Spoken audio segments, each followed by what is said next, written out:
నేను అనుభవంతో చెప్తున్నాను నీకు.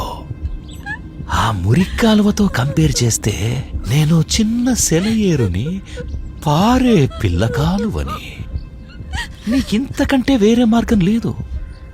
నువ్వే డిసైడ్ చేసుకో. ఆ కాలకేయుడా, ఈ బాహుబలే, ఆ మురిక్కాలువ, ఈ సెలయేరా.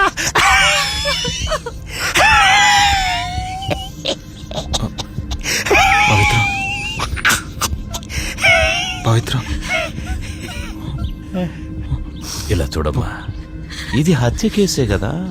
ఓ 7 ఏళ్లలో బయటికి రావచ్చు అనుకుంటున్నావేమో. ఆ పాత రోజులు కాదమ్మా. ట్రైన్లో టికెట్ తీసుకోకుండా దొరికి 20 ఏళ్లు జైల్లో ఉండొచ్చిన వాళ్ళున్నారు మన ఊళ్ళో. సిస్టమ్ అలా ఉందమ్మా. ఇప్పుడు ఇదంతా పేపర్లో రావడం, నీ ఫోటో టీవీలో వేయడం, ఆ తరువాత ఇది బ్రేకింగ్ న్యూస్ గా రావడం చూసి మీ ఇంట్లో వీళ్ళింట్లో